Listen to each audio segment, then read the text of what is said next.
Ma'am साहब। काका काका क्या हो गया आपको? पागल हो गए हैं क्या? हाथ कैसे उठा रहे हैं? इतने भोले मत बनिए साहब, अभी तो एक चाटा लगाए। पागल पागल हो गए हैं क्या? बुखला गए हैं आप? हाँ? क्या है अचानक सारे दोनों को थप्पड़ मार रहे हैं आप? ये सब ना तुम्हारी वजह से ही हुआ। सर पे जो चढ़ा रखा है ना तुम्हें, कितनी बार बोला है नौकरों को नौकरों की औकात में रखा करो, और तुम क्या करते हो? अपने साथ बिठाते हो, इनका हालचाल पूछते हो। देख लिया, तुम्हारे ऊपर भी हाथ उठा, मेरे ऊपर भी। ये नौकर होता कौन है हमारे ऊपर हाथ उठाने वाला? महक तुम एक मिनट शांत हो जाओ। काका ने आज तक ये हरकत नहीं की है। अगर आज इन्होंने ये हरकत की है तो शायद कोई वजह रही होगी। काका क्या चल रहा है? क्या आप दोनों को थप्पड़ मार रहे हैं आके हमें? क्या चल रहा है? अरे बस करो साहब जी, इतना भोला बनने का नाटक मत करो। आपको नहीं पता आपकी सती सावित्री बीबी ने मेरे साथ क्या किया है? अरे काका बोलना क्या चाहते हो? साफ साफ बोलो ना। ऐसी कौन सी वजह है जिस वजह से दोनों पे हाथ उठा दिया आपने? धर्मेंद्र, कमाल नहीं हो गया? तुम्हारी बीवी के ऊपर इस नौकर ने हाथ उठाया है और अभी भी तुम इससे प्यार से बात कर रहे हो। इतना भी ना प्यार से बात नहीं करनी चाहिए किसी से कि कोई भी आए तुम्हारी बीवी के ऊपर हाथ उठा दे। कुछ तो बोलो इसको। मैं तो बोलती हूँ पुलिस को बुलाओ और कंप्लेंट करो इसकी। बताओ कि इसने कैसे मेरे ऊपर हाथ उठाया। अरे मुझे खुद नहीं पता यार, ऐसे हाथ क्यों उठा दिए इन्होंने? आगे बात करते रहो, एक बार बात तो करने दो। काका वजह बताओ मुझे, वजह क्या है?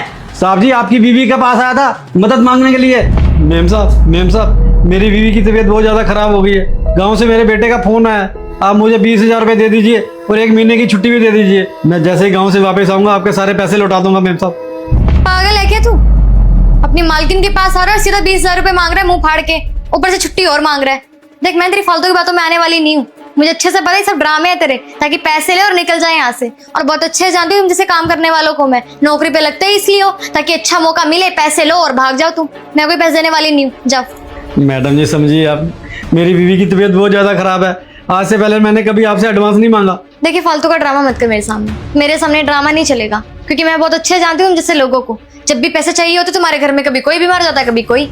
लेकिन मैं बेवकूफ नहीं हूँ, पढ़ी लिखी हूँ। और पैसे ना पेड़ पे नहीं उगते जो फालतू में कोई भी आए एरा गैरा उसे उठा के दे दे। हम पैसे नहीं दूंगी मैं, एक बार बोल दिया तो बोल दिया। अब काम करना है तो कर, वरना निकल यहाँ से, क्योंकि पैसे नहीं मिलने वाले तुझे। और अगर तूने एक भी दिन की छुट्टी मुझे बिना बताए ली तो यहाँ पे दोबारा वापस मत आइयो, क्योंकि मैं काम पे नहीं रखूंगी उसके बाद तुझे। मेम साहब मेरी बीवी मर जाएगी। मेम साहब अरे मरती है तो मरती जाए, मेरी कौन सी रिश्तेदार है? तू जा जा। बस कीजिए मेम साहब, हमारी बीवी है वो, हम उसके खिलाफ एक शब्द नहीं सुनेंगे। ओ हेलो, औकात में रह के बात कर। मालकिन हूं मैं तेरी और तू यहाँ पे नौकर का काम करता है। अब तो तूने मुझे गुस्सा दिला दिया। अब तुझे इस महीने की सैलरी नहीं मिलेगी और तू यहीं पे काम करेगा। और अगर गए हैं यहाँ से तो अपना हाल सोच लियो, काम से तो वैसे भी निकाल दूंगी तुझे। जा यहाँ से।